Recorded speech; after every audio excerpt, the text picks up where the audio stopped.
नमस्कार, बंसल न्यूज में आपका स्वागत है। मैं हूं आपके साथ सोहेल खान। प्रदेश में उपचुनाव की रणभेरी बजने से पहले ही सियासी पारा अपने चरम पर है। बयानों की बौछार हो रही है। कांग्रेस पार्टी बीजेपी और सरकार की घेराबंदी की रणनीति पर आगे बढ़ रही है, तो बीजेपी कांग्रेस के कुनबे में लगातार सेंध लगाने की कोशिश कर रही है। बीजेपी कमलनाथ सरकार की नाकामी को जनता के बीच मुद्दा बना रही है। उपचुनाव से जुड़ी हर खबर, हर अपडेट लेकर हम हाजिर हैं अपनी खास पेशकश अब तक 26 में।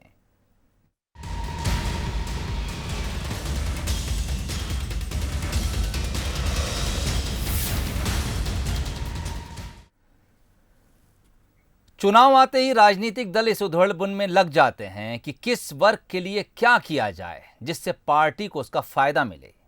तो ऐसा ही एक वर्ग है कर्मचारी वर्ग, जिसे साध लिया तो जीत पक्की है। और उपचुनाव से पहले कांग्रेस बीजेपी ने कर्मचारियों के मुद्दे उठाना भी शुरू कर दिए हैं। देखिए हमारी ये खास रिपोर्ट। कर्मचारियों को साधने की कोशिश, अतिथि शिक्षकों पर डोरे डाल रही कांग्रेस। कहा सरकार बनने पर मांगे होंगी पूरी, वादे पूरे ना होने पर माफी भी मांगी। उपचुनाव से पहले राजनीतिक दल आम लोगों के साथ कर्मचारियों को साधने में भी जुट गए। बात करें कांग्रेस की तो पूर्व मुख्यमंत्री कमलनाथ ने अपनी सरकार के समय अधूरे रहे वादों को रिवाइज करना शुरू कर दिया है। उन्होंने प्रदेश के अतिथि शिक्षकों के डेलीगेशन से मुलाकात कर एक बार फिर मांगे पूरी करने का वादा किया है। इसके साथ ही अपनी सरकार में वादा ना निभा पाने पर माफी भी मांगी है। हम मिलने नहीं आए थे, उन्होंने हमें बुलाया था। हमारे प्रतिनिधिमंडल को उन्होंने मिलने के लिए बुलाया था। आज हमारे साथ बैठ के बात हुई। हमने उनको बोला कि पूरे मध्य प्रदेश के अतिथि शिक्षक 1.5 साल से आपने वचन पत्र के अनुसार नहीं किया तो नाराज है। इस बात पर उन्होंने पूरे प्रतिनिधिमंडल से माफ़ी मांगते बोला कि अब ऐसा नहीं होगा, हमारी अगर सरकार बनती है तो पहली कैबिनेट में हम अतिथि शिक्षकों की मांगों का निराकरण करेंगे। कांग्रेस आज वादा कर रही है, लेकिन ज्यादा दिन नहीं हुए जब प्रदेश के करीब 1 लाख अतिथि शिक्षक और 4,000 के करीब अतिथि विद्वान अपनी मांगों को लेकर सड़क पर थे। उन्होंने कई महीने शाहजनी पार्क के टेंट में गुजारे, लेकिन तब कांग्रेस कोई फैसला नहीं ले पाई थी। कि कांग्रेस की सरकार आएगी तो निश्चित तौर पे वादा निभाएगी, क्योंकि भाजपा तो सिर्फ घोषणाओं में विश्वास करती है। जो सिंधिया जी अतिथि शिक्षक के लिए सड़क पर उतरने की बात करते थे, आज उन्होंने उनकी गाड़ी रोक के एक बार रास्ते में कार्यक्रम में उनको रोका भी, लेकिन उन्होंने झूठा वादा दिया। कोई समस्या के लिए हल करने की दिशा में काम नहीं कर रहे हैं, लेकिन हमारी सरकार बनेगी तो हम हर हाल में उनका वादा निभाएंगे। जब आप सत्ता में रहे 15 महीने रहे और आप जिस वचन पत्र के वचन निभाने की बात करते रहे वो वचन भंग करने का काम किया। अब विपक्ष में फिर आप कपट कर रहे हैं। काठ की हांडी बार बार नहीं चढ़ती, चाहे वो किसान हो, चाहे वो युवा हो या कर्मचारी हो। सब जान चुका है, समझ चुका है कि ये केवल छलने वाले हैं। वादों को लेकर बीजेपी भले ही कांग्रेस पर हमलावर हो, लेकिन कर्मचारियों की मांगों को लेकर फैसला लेना इतना आसान भी नहीं है। वो भी तब जब महामारी का दौर चल रहा हो और प्रदेश का खजाना खाली हो। लेकिन उपचुनाव में बीजेपी भी कर्मचारियों की नाराजगी मोल लेना नहीं चाहेगी, इसलिए शिवराज सरकार कर्मचारियों को खुश करने बड़े फैसले करने की तैयारी कर रही है, जिसमें सालाना वेतन वृद्धि समेत बड़े प्रस्ताव तैयार हैं। अब अतिथि शिक्षकों को भी ये वादा किया गया है कि कांग्रेस की सरकार आती है तो सबसे पहली ही कैबिनेट में उन्हें नियमित किया जाएगा। तो क्या ये कांग्रेस का दांव है एक बार फिर मध्य प्रदेश में सत्ता वापसी का? कैमरा पर्सन आशीष खरे के साथ कुमार शर्मा, बंसल न्यूज, भोपाल। 26 सीटों पर होने जा रहे उपचुनाव में सांची विधानसभा सबसे चर्चित सीट बनी हुई है। यहां से बीजेपी की ओर से स्वास्थ्य मंत्री प्रभुराम चौधरी चुनावी मैदान में हैं। लेकिन हैरान करने वाली बात यह है कि बीजेपी के प्रभु को जितना खतरा कांग्रेस से नहीं है, उससे ज्यादा इस सीट से कई बार विधायक और मंत्री रह चुके गौरीशंकर शेजवार से है। आखिर क्यों? देखिए इस रिपोर्ट के जरिए। सियासत ने कुछ यूं उलझाया, कौन अपना कौन पराया, प्रभु के सामने संकट आया। सांची में चुनावी तैयारियों में बीजेपी कांग्रेस से काफी आगे नजर आ रही है, लेकिन पार्टी के कार्यकर्ता खुलकर भितरगात की पोल खोल रहे हैं। गौरीशंकर शेजवार पर आरोप है कि वो घर घर जाकर पार्टी के खिलाफ काम कर रहे हैं। यहाँ कांग्रेस से बीजेपी में आए प्रभुराम चौधरी के सामने कांग्रेस की कोई चुनौती नजर नहीं आ रही है, लेकिन भाजपा के कद्दावर ही उनके लिए मुसीबत बने हुए हैं। शेजवार जी को अंदरूनी तकलीफ है, इस कारण से वो यहाँ पे उपस्थित नहीं हैं और घर घर जाकर चुपचाप विरोध भी कर रहे हैं। लेकिन उस विरोध से भारतीय जनता पार्टी का वोट इधर से उधर नहीं होगा। हमें शिवराज चाहिए और प्रभुराम चौधरी चाहिए और सांची विधानसभा से बीजेपी का विधायक चाहिए। कांग्रेस के बागियों के बीजेपी में शामिल होने के बाद सत्ता पक्ष के अंदर चल रही उथल पुथल ने कांग्रेस को बैठे बिठाए मुद्दा दे दिया है। पूर्व मंत्री पीसी शर्मा ने भाजपा पर निशाना साधते हुए कहा कि सांची विधानसभा में शेजवार परिवार की नाराजगी जाहिर है, लेकिन यही हाल सभी 26 सीटों पर है, इसलिए हम सभी उपचुनाव में जीत दर्ज करने जा रहे हैं। केवल सांची नहीं, पूरी 26 विधानसभाओं में जहाँ चुनाव होंगे, वहाँ के जितने मुदित हैं, जितने मुदित सेजवार हैं, मतलब जो चुनाव लड़े हैं पहले, इस सब की भूमिका इसी तरह की रहेगी। इसीलिए तो हम कह रहे हैं कि हम 26 की 26 जीतेंगे। सांची विधानसभा में बीजेपी के अंदर चल रही उठापटक सबसे ज्यादा परेशान प्रभुराम चौधरी को कर रही है, लेकिन कार्यकर्ताओं की नाराजगी और कांग्रेस के सवालों से इतर प्रभुराम चौधरी यह कहते नजर आ रहे हैं कि शेजवार हम सबके लिए सम्मानीय है और पार्टी के वरिष्ठ नेता हैं, उनकी कोई भी नाराजगी किसी से नहीं है। नहीं, शेजवार जी हमारे वरिष्ठ नेता हैं, मैं उनसे मिलता रहता हूँ। मुख्यमंत्री जी आए थे तो डॉक्टर शेजवार साहब भी वहाँ उपस्थित थे। वो वरिष्ठ नेता हैं, हम सब लोग मिलकर एक साथ काम कर रहे हैं। 2018 में हुए विधानसभा चुनाव में कांग्रेस की टिकट पर लड़ते हुए डॉक्टर प्रभुराम चौधरी ने बीजेपी के कद्दावर नेता और पूर्व मंत्री गौरीशंकर शेजवार के बेटे मुदित शेजवार को चुनावी मैदान में पटखनी दी थी। ऐसे में शेजवार को ये भय सता रहा है कि प्रभुराम चौधरी एक बार फिर सांची विधानसभा से चुनाव जीत जाते हैं तो उनके परिवार के लिए क्षेत्र में राजनीतिक संकट खड़ा हो सकता है। बहरहाल अब देखने वाली बात होगी कि बीजेपी के हो चुके प्रभु शेजवार परिवार से किस तरह सामंजस्य बिठा पाते हैं। बासु चौरे, बंसल न्यूज, भोपाल। प्रदेश में बीजेपी का कुनबा लगातार बढ़ रहा है, लेकिन परिवार बढ़ने की खुशी के इतर पार्टी के भीतर विरोध और असंतोष के स्वर भी लगातार मुखर हो रहे हैं। विरोध के ये सुर उपचुनाव से पहले बीजेपी के लिए अच्छे संकेत नहीं है। पार्टी के वरिष्ठ नेता अनूप मिश्रा ने पूर्व मंत्री अजय बिश्नोई के बहाने प्रदेश संगठन की कार्यप्रणाली पर अब सवाल खड़े कर दिए हैं। सिंधिया और उनके समर्थकों के बीजेपी में आने और शिवराज सरकार में बड़ी संख्या में मंत्री बनने के बाद से बीजेपी के अंदर हलचल दिखाई दे रही है।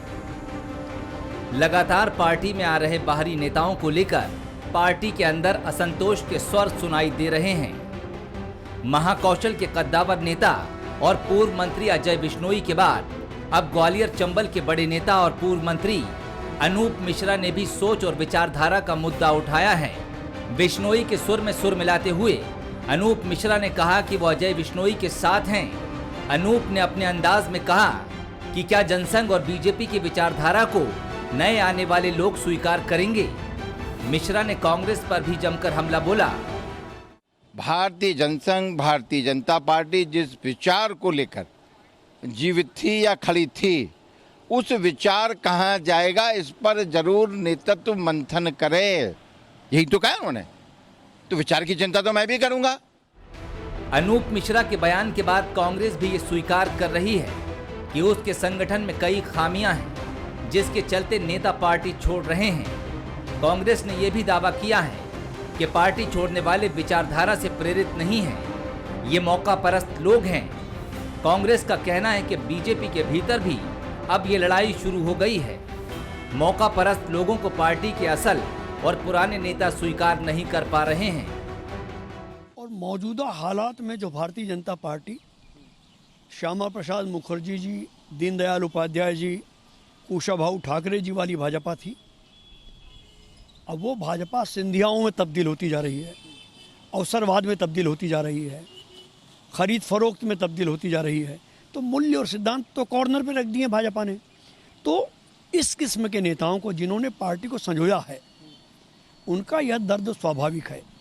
और कांग्रेस को लेकर भी जो उन्होंने कहा है मैं निश्चित तौर पर उनकी बात को समर्थन करता हूं। नए नवेले नेताओं को पार्टी में तवज्जो मिलने से पुराने नेताओं को अपना अस्तित्व खतरे में दिख रहा है।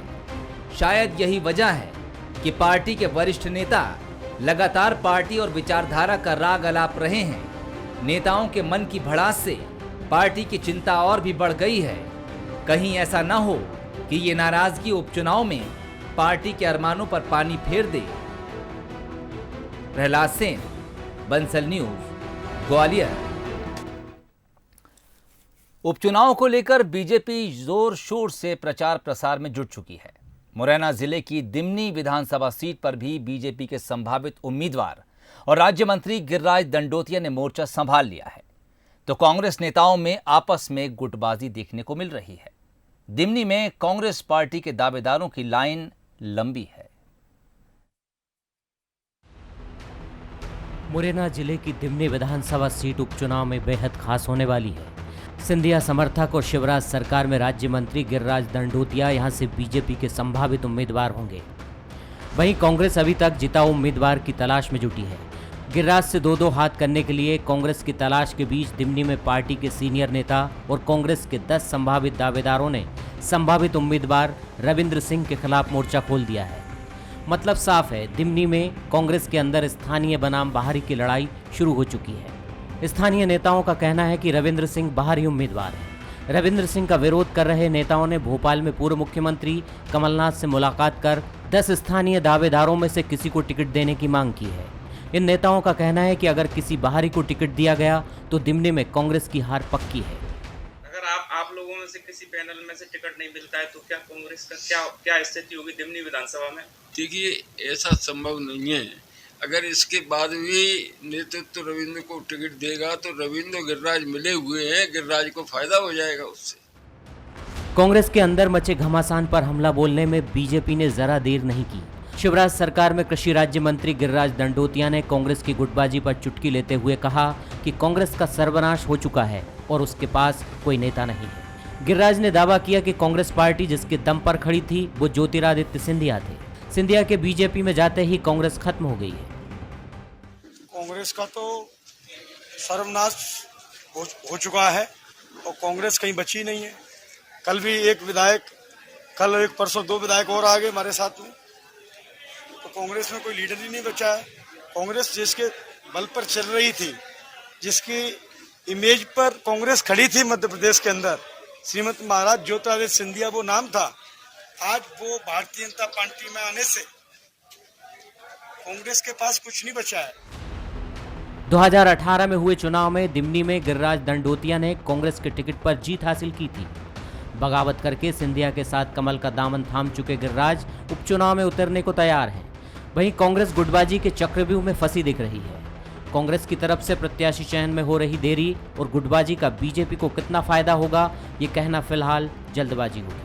लेकिन इतना तो तय है कि कांग्रेस के लिए यह बेहतर संकेत नहीं है। उमेश पाराशर, बंसल न्यूज, मुरैना।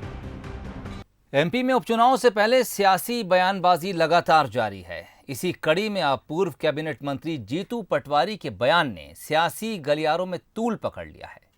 दरअसल जीतू पटवारी ने बीजेपी पर पैसों के दम पर वोटर खरीदने का आरोप लगा दिया, तो वहीं बीजेपी ने भी अब पटवारी के खिलाफ मोर्चा खोल दिया है। उपचुनाव में बयानों का सियासी घमासान। कांग्रेस ने बीजेपी पर की आरोपों की बरसात। वोटर्स को पैसा देने का लगाया आरोप।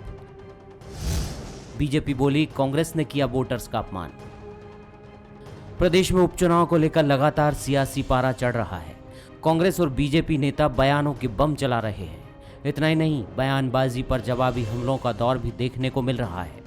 जीतू पटवारी ने बीजेपी पर आरोप लगाया कि बीजेपी पैसे के दम पर वोटर्स को रिझाने की कोशिश करेगी।